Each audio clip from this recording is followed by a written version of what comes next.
the November 6, 2014 Legislative Committee of the Contractors State License Board come to order. I'm Jen Hancock, Committee Chair. Since this meeting has a teleconference location, I'd like to remind board members to please state your name prior to making a comment.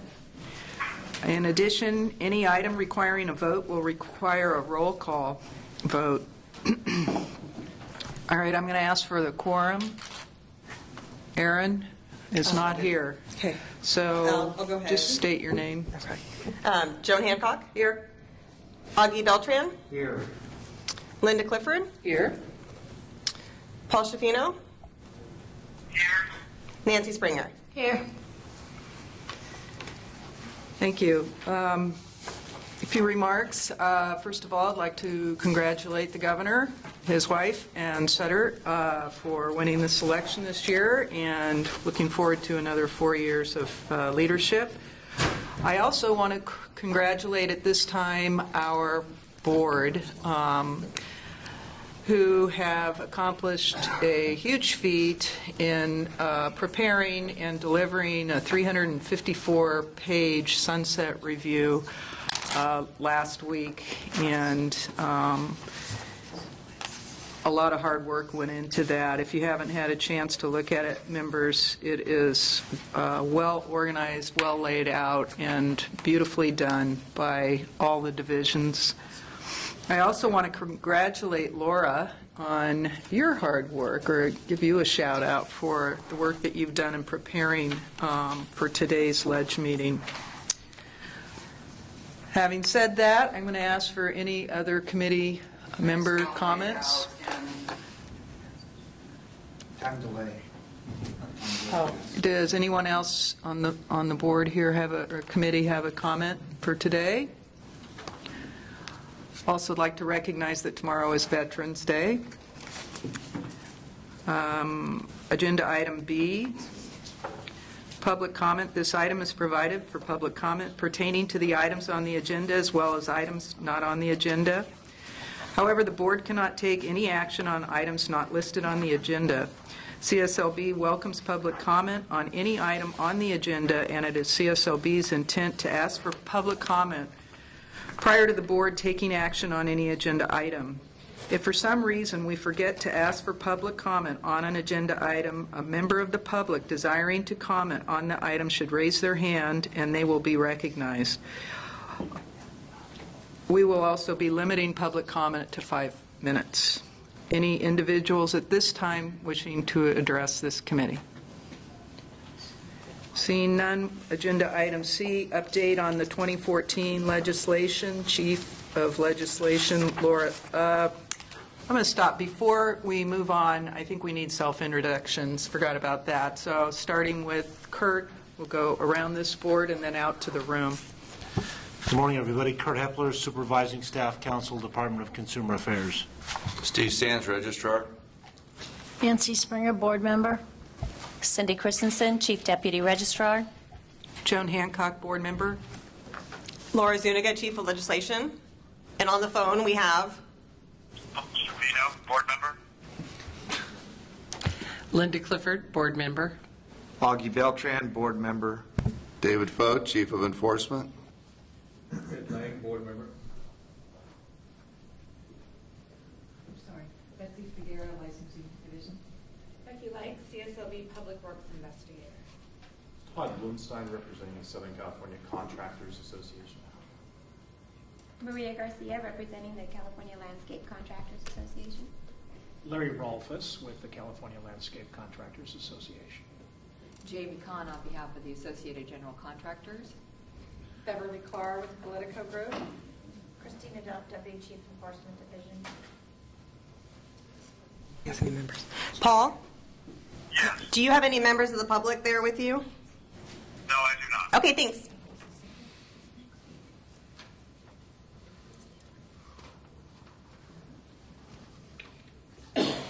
Excuse me. All right, moving on to agenda item C. Update on the 2014 legislation. Chief of Legislation, Laura Zuniga, will provide the update. Okay, this item is the first in the packet, agenda item C. We covered most of this at the September board meeting, but I didn't have it in writing in the packet, so I'm including it here.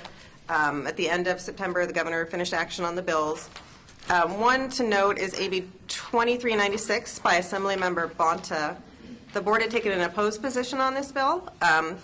It prohibits the board from considering expunged convictions when reviewing license applications through the criminal background check. So we're working with the department. This impacts several boards, and so we're waiting for some more guidance from the department on how to implement the bill. So we'll have an update at a later board meeting.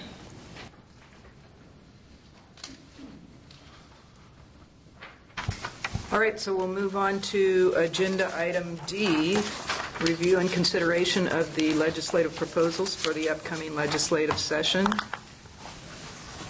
Okay, the first one is an amendment to Business and Professions Code, section 7011.4. This would expand our enforcement representative's ability to issue a written notice to appear, to also cover a failure to secure workers' compensation insurance. Right now, they write them for unlicensed contracting. A lot of the times, through stings, we find that these individuals also don't have workers' compensation and should they have employees. So we would like to expand the NTA authority to include this. It would go in the case that's referred to the district attorney. It's still up to local discretion on whether or not, on which charges to pursue, but this would include it all in one package. Any questions? At the risk of being the most unpopular guy in this room, not on the merits, but I think the language is a bit skewed a little bit. So as we go forward, conceptually, maybe we could look at it that way with perhaps if this were to proceed, I guess they're all going to proceed. The recommendation will be proceed with it to the full board, that we had a reserved chance to sort of refine the language here. So before we take any kind of vote, let's have a discussion among ourselves, starting with Steve Sands, Registrar. Yeah, just to remind the board, these are concepts. When they'll go through review by the board, and then they go through review by the Ledge Council. So 9 times out of 10, the actual language that you approve here at this meeting will look different when it actually gets into bill form. So the main thing really to focus on is the concept. So the concept, let's talk about that. I mean, the concept is to, it looks like it's to expedite our work and streamline the work that we send to the DA. The idea is that you have intercepted an individual that does not have a license, and at the same time, at that time, we have the right to issue a notice to appear, but we cannot issue a notice to appear separately for failure to have a workers' comp policy. And what we do right now is we send it over to the DA in a supplemental report. And I think what I read here was that at least 20% of those individuals that we intercept that do not have a license are individuals that do not have a workers' comp policy. And what we're trying to link this to is the ability to use language similar to that in the Labor Code 3700.5 that deals with these violations for no workers' comp. Right now, there's 3 organizations that have authority. This is how I see it, so that's why I'm going over it, and correct me if I'm wrong. But there's Contractors License Board, Department of Industrial Relations, Division of Labor Standards Enforcement, and the Department of Insurance. The Department of Insurance, the work that they do is to, the actions that they can take are really against individuals that are committing premium fraud. That means that's somebody that already has a workers' comp policy. And the ability of the Labor Standards Enforcement Department, they can only file administrative actions. So nobody has the ability to file a a notice to appear for, which would be subject to criminal charges and if it was linked to this labor code violation. Is that correct? Is that how you see it? Yes. So the outcome, I mean, the goal really is to expand our jurisdiction of the board, and this would in turn streamline the work for the DA referral process. And the outcome, which is what we're really trying to seek, is to ensure payments to employees, or ensure compensation, however you look at that, correct? Which could be individuals that are injured on the job and ensuring that their compensation through the workers' comp program. Is that how you see it, Kurt? It is. That's kind of the nature of my question, whether we're really focused on workers' comp or compensation as in payment that may not be associated with an injury. So that's sort of my question. Can I? Go ahead. The language we're referencing here, when you refer back to the section, I think in 3700.5, it does, earlier on in that code section, it defines it as compensation to the workers' compensation, not compensation paid to employees. But I agree that without that reference, it does seem a bit unclear, so I think we can work on that.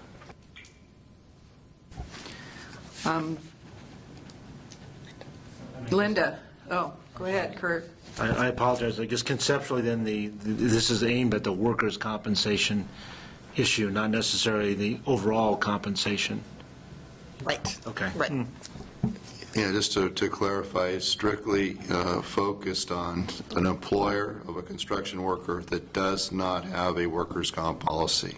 That's what we want to focus this on, not that they've not reported to their carrier. Okay. So, and consistent with our mission to protect the consumer, the end result is the employee has some recourse in terms of injuries or payment for time loss or whatever it is workers' comp covers, which means that the homeowner or anyone else that could be sued as a result of the licensed individual not carrying a policy is protected by this piece of legislation. Okay. Linda, did you have a question? I just wanted to ask, are you wanting a motion on each one of these as they come along? And yeah, I was looking at it as a conceptual. I'm assuming we'll actually get language at some point in the future, right? There is language included, but yeah, as Steve noted, I think it's all going to have to be revised a little bit. So hopefully by the December board meeting, they'll be more fully developed. So, Linda Clifford, board member, I would just ask that we do have the language that you want us to look at, because it needs to be very clear that it's about the workman's comp issue, because that's a law, it's a licensed law requirement for the CSLB. So are you asking to table this, or do you want to make a motion subject to language that would be acceptable to legal? The latter. I will make a motion that we push this thing forward. I think it absolutely fits within decisions that we have already made and furthers that. Okay, it's been moved and seconded that we move forward with this 7011.4 subject to further language and interpretation from legal. Are there any other comments from this committee? Madam Chairman, I just sort of, not to put words in the members' mouths, but this is sort of a recommendation that this proceed, at least conceptually, to the full board for their consideration.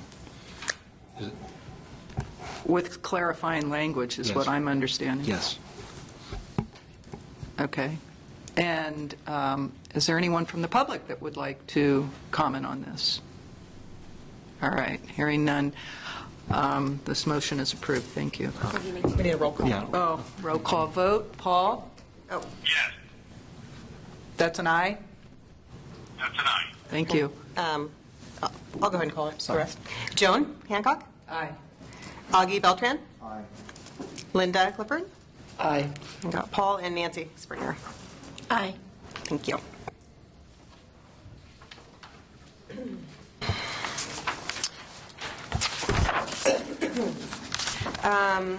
This second proposal is an amendment to Business and Professions Code Section 7028.6. This would allow us to collect a Social Security number from individuals that are contracting without a license.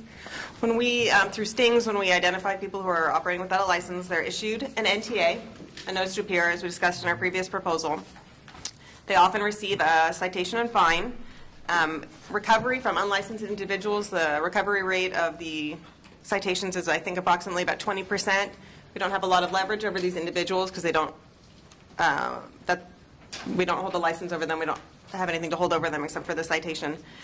So we're hoping that if we can collect the Social Security number, we could then seek to recover the debts through the intercept collection program that we participate in with the Franchise Tax Board. So this would give us the authority to collect the Social Security number from individuals that are not licensed by the board. And we have it for licensees. So, the chair, yeah. Augie Beltran. What happens if they don't have Social Security numbers? What do we do as an enforcement agency? Do we pass it on or do we not? This is Dave Fote. We are currently requesting a contract through the Department of Consumer Affairs to contract with a collection agency to collect these fines. But what we're asking for with this proposal is those that were able to give us a Social Security number that we could work with Franchise Tax Board to collect that through the tax withholding. So then the question is, Augie Beltran again, the question is, if we request a Social Security number from someone and let's say they're undocumented, what is our responsibility legally to pass it on to another governing department or enforcement type of department? Maybe the lawyer needs to answer that one. Well, it's... Does it become a federal issue? Are you talking about the feds? Yeah, I'm talking about ICE or any group. We do not do that. Okay. Those are good questions. I'd like to make a comment.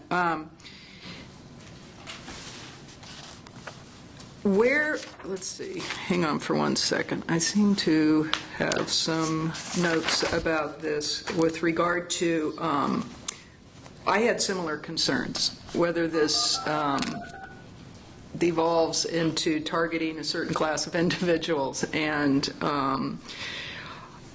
the same question with regard to how would we enforce it if they decline. But my comment right now has to do with how we collect information from licensed contractors as to their Social Security numbers.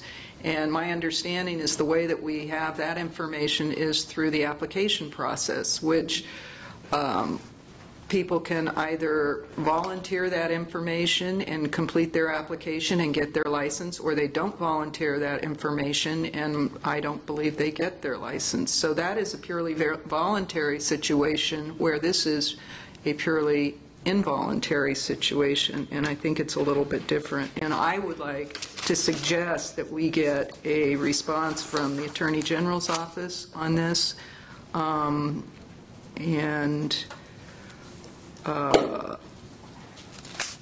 I had the same question with, how does this play out in the actual situation where we come upon someone, we ask for their license, they don't have one, then we ask for their Social Security and we demand one. I mean, what is that like in the real world?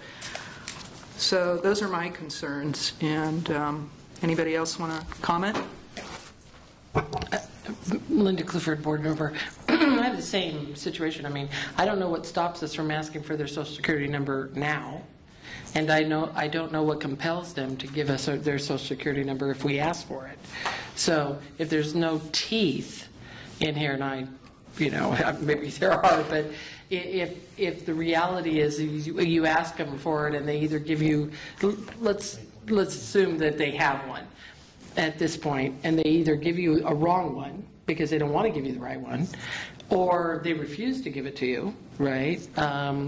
Then are we creating another layer of hostility and danger for the people who are already trying to work for CSLB to enforce this situation? I just don't know the answer to that, but it begs an answer. Yes, it's Dave Fote. If I could comment on that, historically, our enforcement staff have asked for the Social Security number as identifying the person. It's voluntary, though. It's what would you like to provide to us to identify who you are. There's been no enforcement as to somebody refusing to provide it.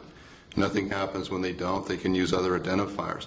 The problem has come about because we've obtained the Social Security number, and the Attorney General's office has told us that if they're unlicensed, you do not have authority to be referring that to the Franchise Tax Board. So what's happened is we're not able to collect on these outstanding administrative civil penalties because we can't refer our cases to the Franchise Tax Board, who require the Social Security number.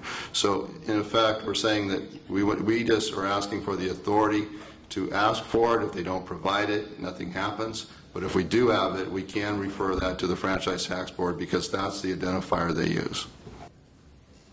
So I still have the question, what's the scenario where this comes up? Because if it's the same as the last scenario where, you know, in the last scenario, we were talking about having the ability to ask an individual if that is licensed or unlicensed if they have a workers' comp policy. And the scenario that was set there was with we used the sting situations, and you know, in those situations we're talking about fairly small projects from what I have witnessed. And if that's what we're talking about in this situation, what is to be gained? I mean, are we talking about that same level of project? Are we talking about major job sites where, you know, obviously it couldn't occur in a public works situation, could it? I mean, in a public works situation, aren't bidders required to, you know, right, have licenses, and aren't there built-in safeguards for that sort of thing? Let me comment on that. Regarding the NTA authority, that can only be used when an unlicensed contractor comes to a sting or is found on a job site with a worker present. And so that's a little bit different than we're talking about here.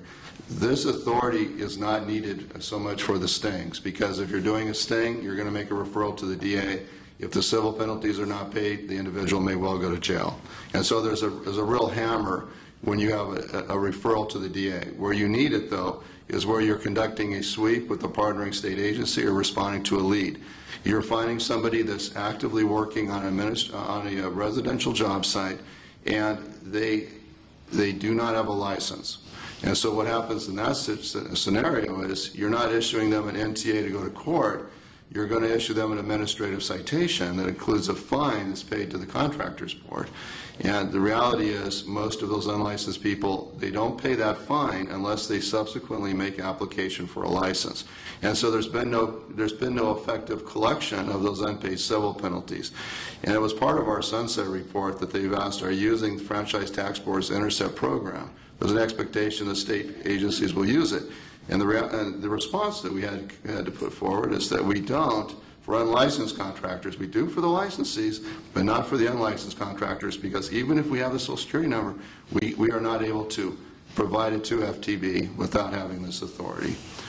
So that's really what I think the board has to consider, is whether you want us to be able to ask for it. It's not demanded. There's no penalty for not providing it. Or you want to go a different direction in trying to collect these fines. The different direction would be to get approval for a collection agency. If I might. Steve Sands. Yes, Steve Sands. Historically, boards that have used collection agencies have had very low return on the buck.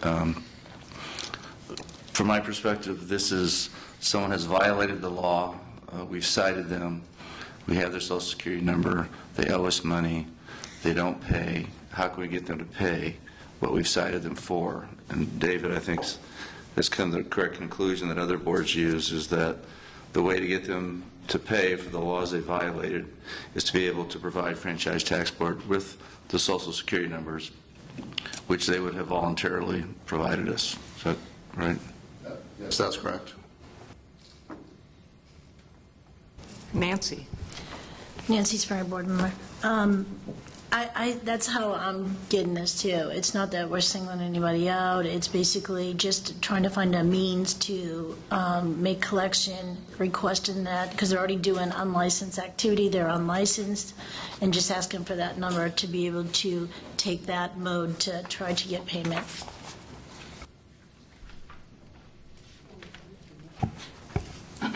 It seems to me we need some more information. It was a great discussion, David. It would be great to have that in our committee booklet, so that we had a little more information before we would just move forward with something that we would present to the full board. So, Linda? Linda Clifford, board member. Basically, after having listened to all this, what I understand is we're not going to really do anything different, but we don't have the authority to go to franchise tax. So all we're asking for is to make that connection. We just want to close the loop. So we're not going to do anything different. We always ask for them. If they give them to us, we try to use it. If we don't get it, we don't use it. So you're not going to do anything different in the field, but this is going to give you the authority to then send it to franchise tax. And I know franchise tax is extremely aggressive on working with other agencies to get them money through the system. So at least for me, I'm favorable to giving this authority, because it's just making something that we're already doing actually useful. Excuse me. I'm ready for a motion. Did you make a motion? No. Oh, okay. I'm ready to make a motion to send it to the board, but in that motion, I'd also like for you guys to kind of address some of the questions we had in the report, so we don't have to go over the same questions again. Second. So it's been moved and seconded that we, I'm going to ask for public discussion before we vote, but the motion is only that we present this to the full board. We're not making a motion to approve this. Well, as I understand, none of this language, everything's conceptual that we're looking at, so every motion that we would make would move it towards the board anyway for full review. So any other comment? And public comment, Larry. Do you want to come up to and state your name? Larry Rolfes with the California Landscape Contractors Association. Just a question. Should it be changed to collect, a tax ID number rather than a social security number, or in addition to? Well, this is the interesting thing about our tax collecting agencies in this state. They all use different identifiers. Franchise Tax Board insists upon the social security number. The tax identification number, EDD, would use that. That would also work for Board of Equalization, but as it stands today, Franchise Tax Board requires a social security number. Thank you. I think that's a good comment, though, particularly because there was a bill signed this year that allows someone to submit a number other than a social security number for licensure purposes. So we may want to look at revising this language. Even though FTB currently requires a social security number, we might want to broaden our authority just to cover all the bases if that changes. Through the chair, Augie Beltran again. So that is a very valid point. So I'd like to amend the motion to add the taxpayer identification number to that. And the second agrees. Would you mind reading that motion back? So the motion will be to approve the concept discussed here with kind of two requests. One, to modify the proposal to fully cover the arguments that were presented here, so there's further information for the full board to consider, and also to modify the language to authorize collection of, beyond the social security number, taxpayer identification number, or anything else that's authorized for licensure purposes. Okay, we'll take a vote. Roll call. Joan Hancock. Aye. Augie Beltran. Aye. Linda Clifford. Aye. Paul Schaffino.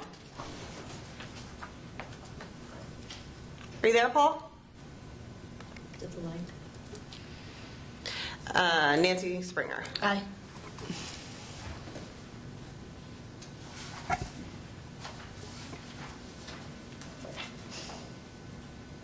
think it's still active. Are you on mute? No. Well, it appears we have quorum. the committee, so the motion carries as amended Yeah, if I for could- full board consideration. Yeah, not on this particular issue, because I think we have a sufficient number of affirmative votes, but before we proceed, because the public has an expectation, if somebody were there, which I don't know that it are, that they could participate in the meeting via that remote telephone line, can we reestablish that connection? Should we take a short pause? Okay. We're adjourned for 5 minutes.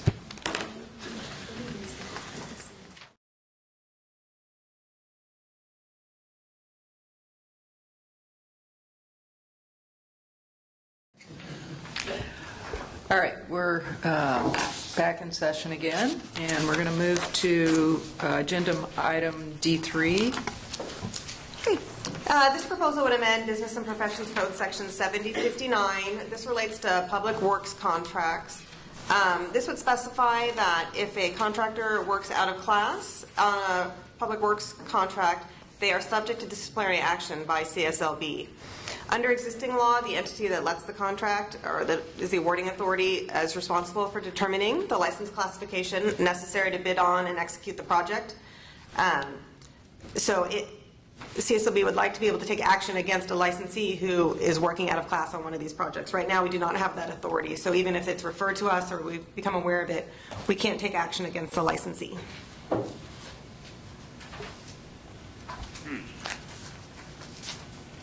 All right, comments from board members?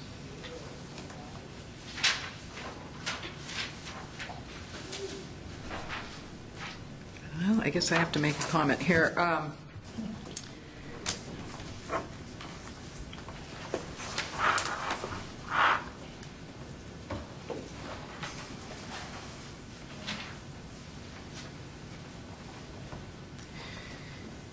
Basically, what we're trying to do is to streamline this process, and awarding agencies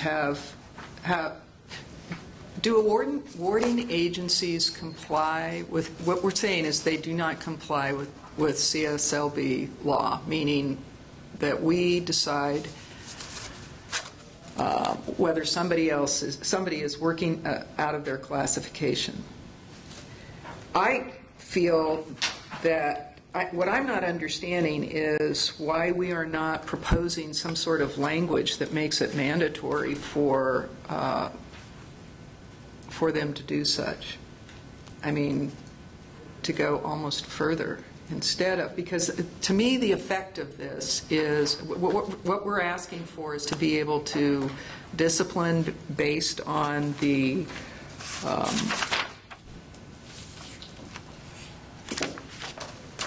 well, what I'm afraid of is this is an after the fact kind of proposal, meaning let's say you have a situation where there's a bid going on, and the bid is in a public works situation.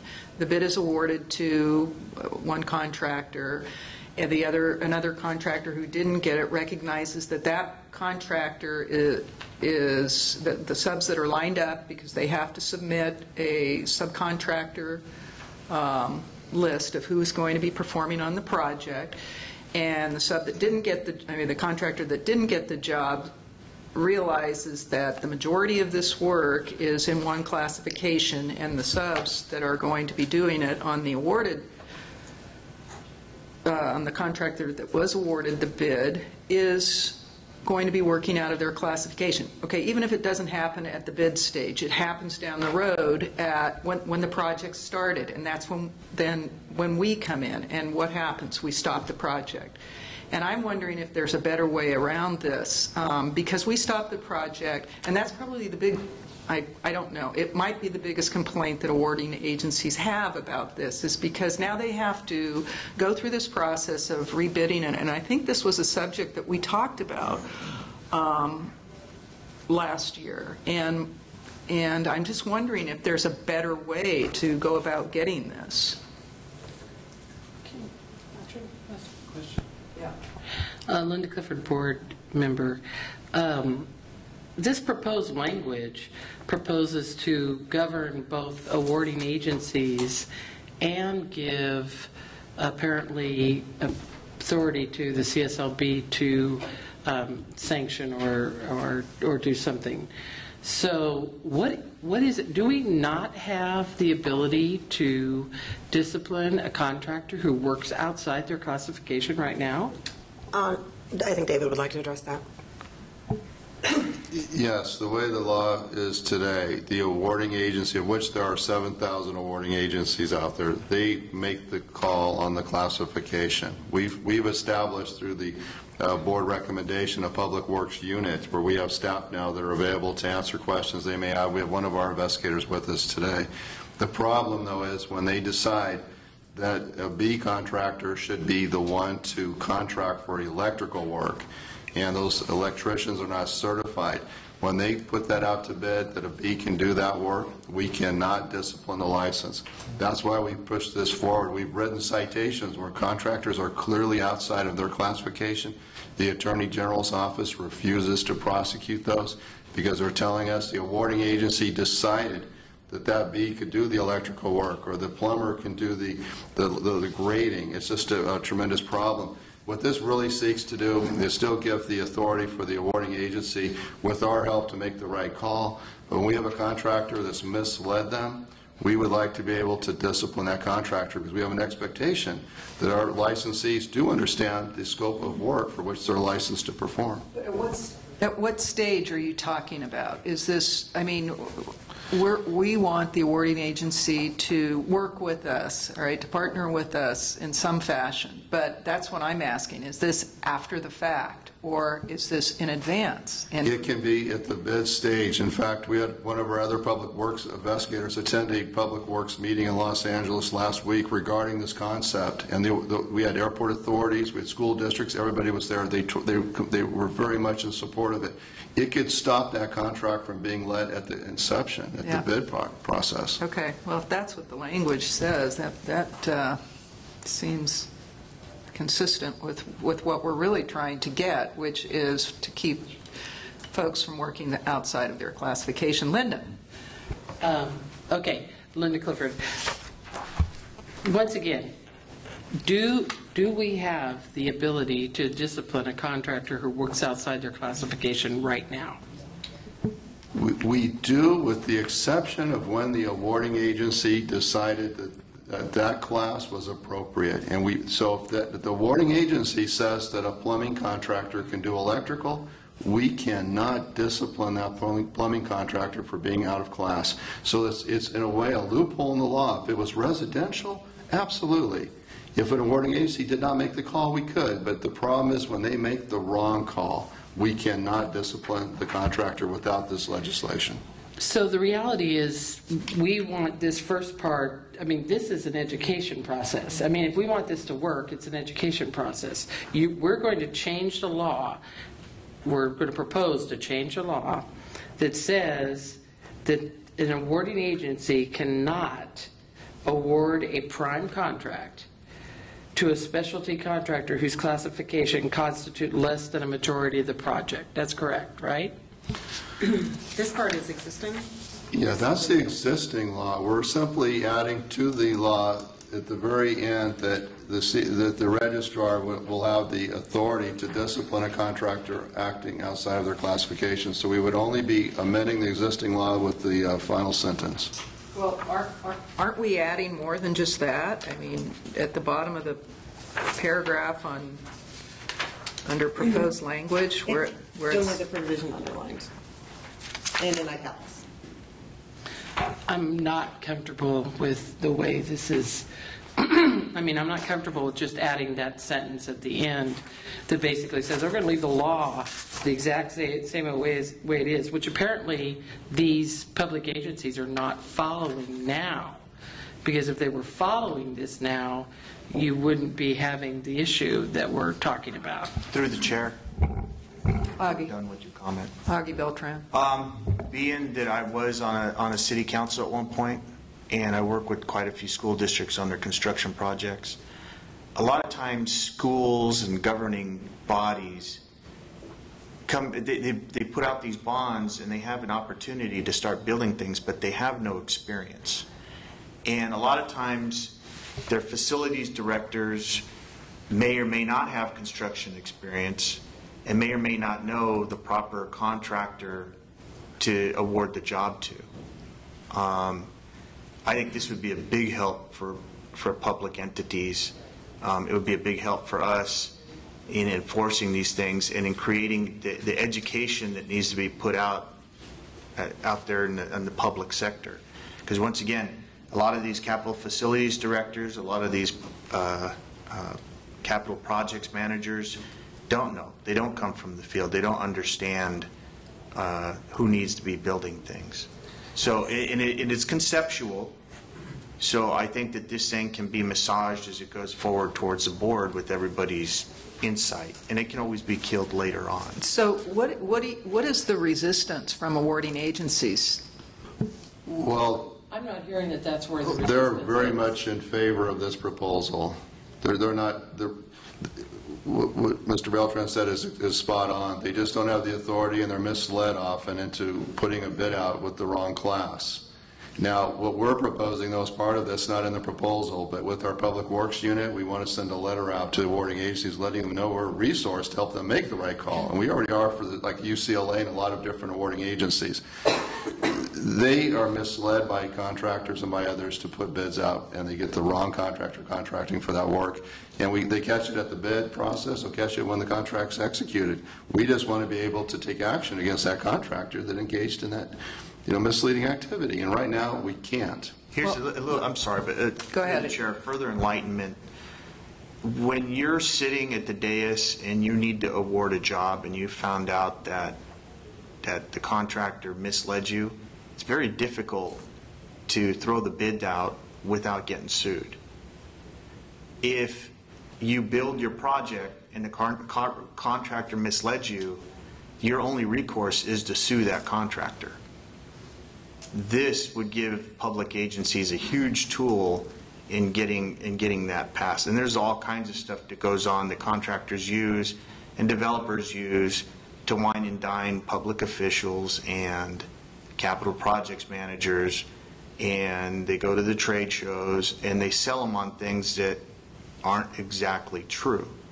This is going to give these public agencies a huge tool. That's all I got to say about it, and I'm in favor of it.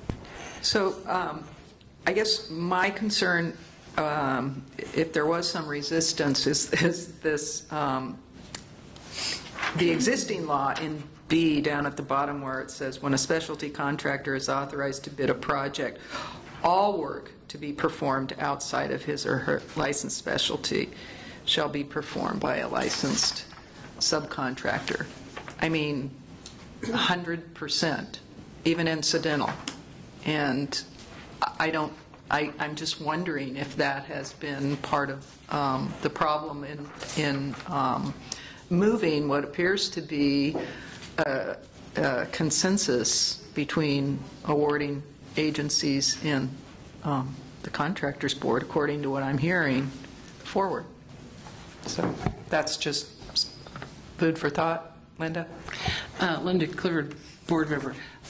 I completely agree with what you're saying because it does happen.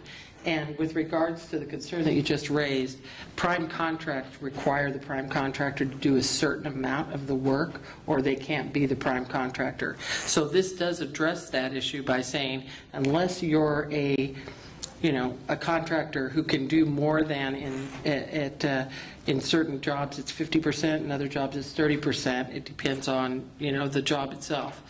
Unless you can do that much of the work, you can't be the prime contractor. So they're trying to address two issues here. I think if we could fix the language so that what we're saying is, even in the face of a public agency trying to do the best job they can, if you as a contractor knowingly go take that contract knowing you're in violation because you don't have that contract classification or you can't do enough of the work.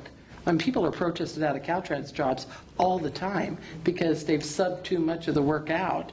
And, so there's a successful protest. They get thrown out because they're not doing enough of the work. So I think if we could figure out how this just doesn't feel like you're pasting a sentence into the end of this, that somehow it says, regardless of whether the agency makes the right or wrong decision, and I know that's not the right language, but regardless of whether the agency does that, you can be disciplined. So you don't get to shelter behind perhaps the knowledge or inexperience that they have, although lots of people are starting to use construction managers to try to address that exact issue.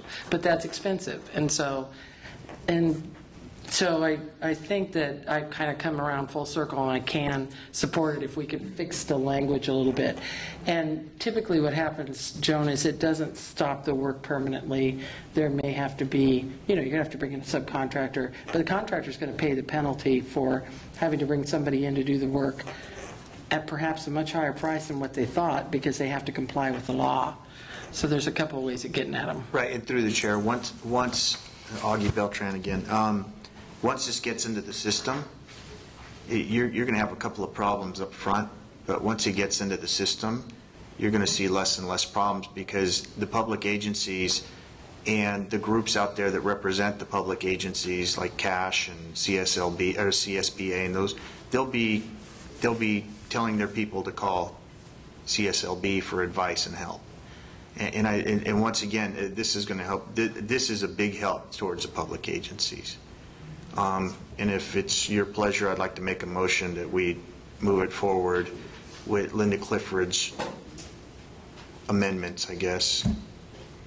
Yeah. So do you want to state a motion, or can you recapture that, Laura? Let's just make sure we're all on the same page here. So we'd have a motion to approve the concept to send to the full board with the request that we modify the language to provide that the contractor is subject to discipline regardless of whether or not the awarding agency made the determination within our rules and regulations. Right. And I would just like to ask that we really have a good education outreach, because I agree with Augie. Once you're only going to need a couple of public hangings, and then that's going to be the end of it. So let's go ahead and take the motion. All those in favor? I'm sorry, roll call. Second the motion? It is second in public comment, yeah. All right. Mr. Beltran sort of made a motion, and then we sort of went over to Ms. Clifford for her to refine her motion. So perhaps we can figure out who actually made the motion and who would be the second. Well, I think Laura just put the motion out there, and or put the verbiage out there so that we could clarify what the motion really is. So if it makes you more comfortable, I'll be the second. Does that make you more comfortable? Just as long as I'm just formalities guy. That's cool. I'm cool with it. So, I second Linda's motion. Okay. All right. Any other comments from committee members? And the public? Any comments? All right. All those in favor? I'm sorry. I didn't see you. Go ahead and state your name, please. Yeah, sure. Todd Bloomstein for the Southern California Contractors Association. Just looking at this proposal, it seems to me the solution isn't fixing the problem that's cited. For us, for industry, the problem is agencies not requiring the correct classification, and it seems as if the proposal punitively sanctions the contractor. The issue that we see in the industry and that I've been told is that agencies are calling for contractors for a specific license. That license may not necessarily match the work. Your proposal appears to punish the contractor for doing the work. So, it seems to me the problem lies with the public agencies calling for the correct classifications. So I would just caution you on this proposal. Thank you. Any other comments from the public? We did this last time. I asked for a advisory group to work with Laura to come up with the language that maybe would be consistent with what we're trying to achieve here. And I would like to ask if you have the time, Augie, and perhaps Linda. That's how I got in the Marines, I think. And this won't be as fun. And I want to thank you for your comments out there, and that we take those comments into consideration, and somewhere we probably have them recorded. So thank you very much. So with that, if there's no further comment from the public, all those in favor? Roll call. Joan Hancock. Aye. Augie Beltran. Aye. Linda Clifford. Aye. Paul Shafino. Aye. Nancy Springer. Aye. Thank you. Okay, item number 4 is a proposal to amend either Business and Profession Code Section 136 or 7083. This was brought to our attention by one of the enforcement staff. There's a conflict between the general provisions of the B&P Code, which govern all of the boards under the Department of Consumer Affairs, and in the Contractor State License Law for when a licensee is required to notify us of a change of address. I don't know that it has been a problem, but there is a conflict, so I would suggest that we modify our law rather than the law that affects everybody. And since this seems like it would be a non-controversial change, we would seek to place it in an omnibus bill. Any comments from the board? I'd like to go ahead and move that we move this forward per Laura's suggestion. Second.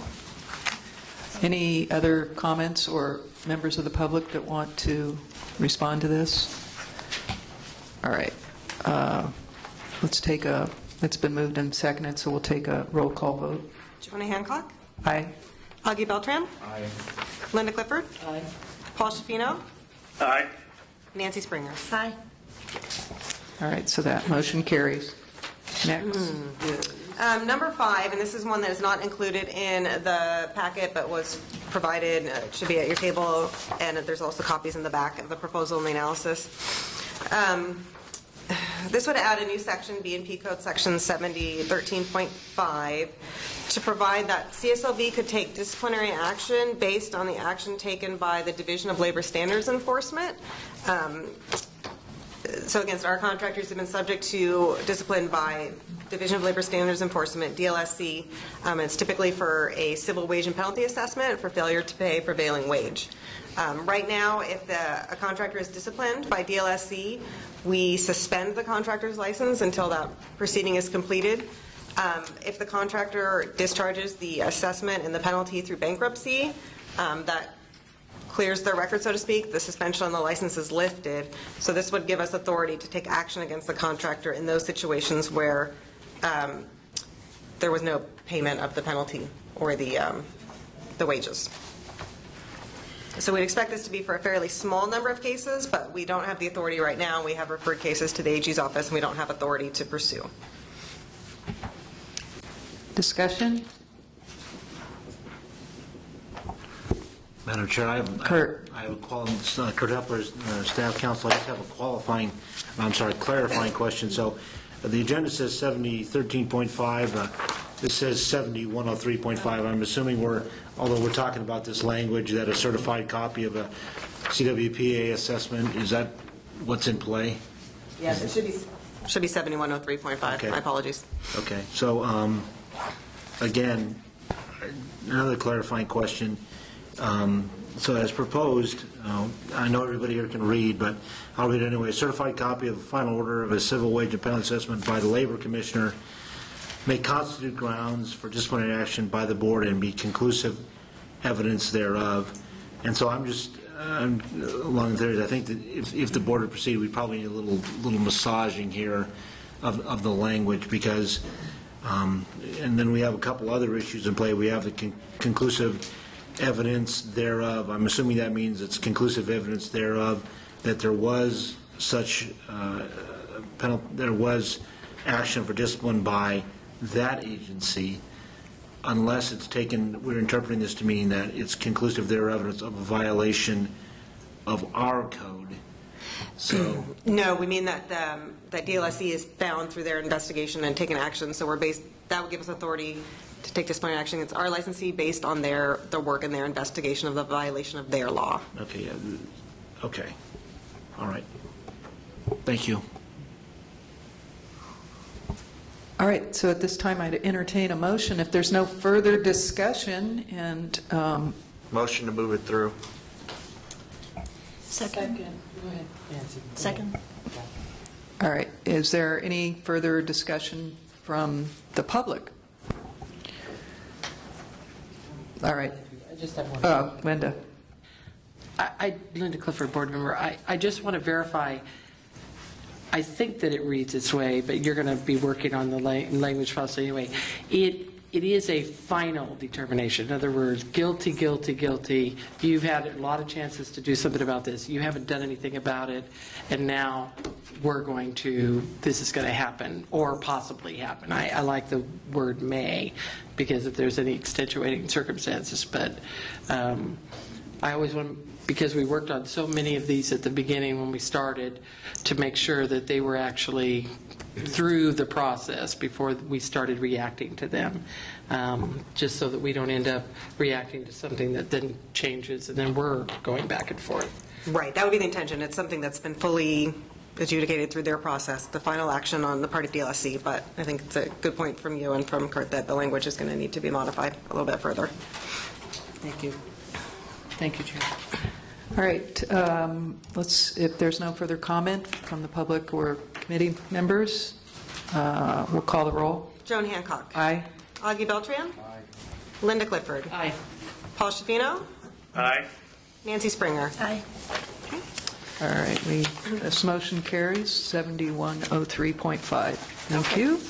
Our last proposal is, would amend Business and Professions Code 7137. It's really 3 proposals in one, but it's all regards to the fees that we charge licensees. So the first component of this would be to allow a CSLB to charge a fee to process applications to change the personnel associated with the license. We've seen an increase in these type of applications, which are a more significant workload since we began fingerprinting applicants, so now we need to go through the criminal background check and then process the results of that check. So we'd like to be able to charge a fee for that service. We are going to be doing a workload analysis to determine what would be the appropriate fee level, so right now those amounts are left blank in this proposal. So that's the first component. The second component would be to modify the fee for adding an additional classification or replacing the qualifier.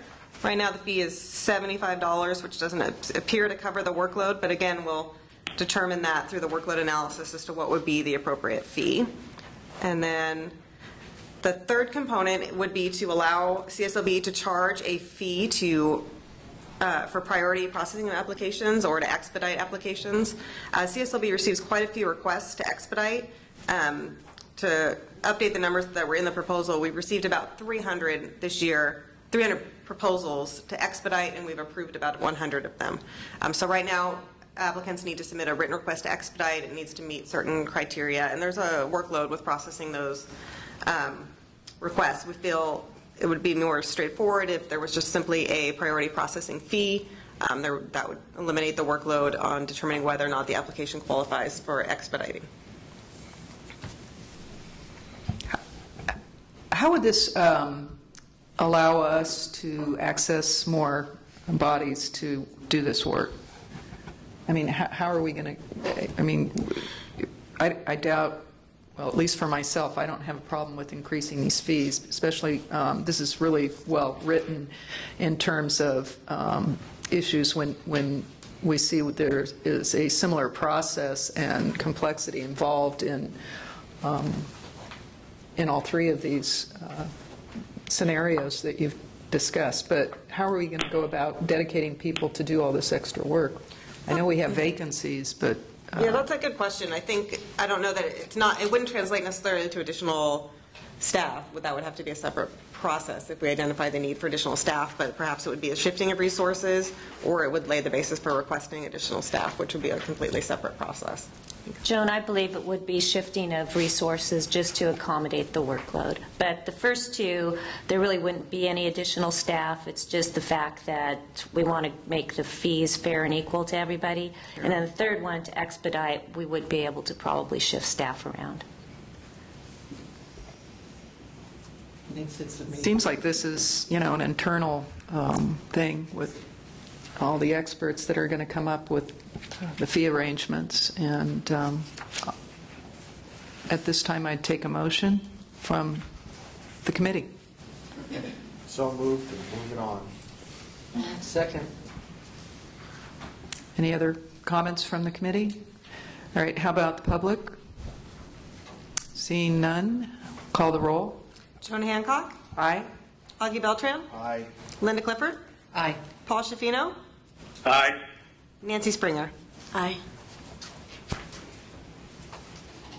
All right, that leads us to agenda item D, adjournment. Can I have a motion? I think we're finished. Are we finished with oh, go ahead, Steve. I'd like to end this on a real positive note, but Dave, will you tell them what happened to Stanley? Let's explain who Stanley is and what happened. For many of you that have been on the board for a few years, you know that we've had a problem with transient criminals that are engaged in asphalt work. They go out and they scam consumers. Well, George Stanley is one of our more notorious asphalt scammers. In fact, we had a board meeting in this room a couple years ago where we invited George to come down and talk about getting all of his equipment back, and he was arrested right outside the door. And that's relevant because what that did is it set in play a criminal trial, and it's gone on for a few years because these travelers or transient criminals do all that they can to avoid a state prison sentence. George Stanley was able to have at least 2 Superior Court judges in Butte County removed. We did this investigation with the Butte County DA. They provided us a lot of support. We put together numerous complaints relating to elderly victims that had lost tens of thousands of dollars on bad asphalt projects. What George Stanley would do is he would show up at their front door, say he had leftover asphalt. It had generally cooled, so when he put it down, it had no value. In fact, it was, our theory has been it's vandalism. You're left in a worse situation after he finishes, and if you don't pay, it was very intimidating. Well, it's been working its way through the Butte County courts for a few years. We received word that he was now conducting business in Tulare County on Mooney Boulevard in Visalia. He was going and scamming business owners using the same techniques, only now he's using a license number. The good thing was we finally had a judge in Butte County that took this case on and had told George that in terms of his probation, while this thing was going through the courts, he was not to engage in any activity related to construction. So we put the cases together in Visalia. We brought them forward to the judge, the Butte County Superior Court judge, and he was sentenced, I believe it was yesterday, to 11 years in state prison. So that's a real success. It really shows staff's diligence in staying after George Stanley. They put him on the road crew? Well, what we think is, actually the funny thing was, we suspect they're going to have an asphalt basketball court in the prison system soon. But,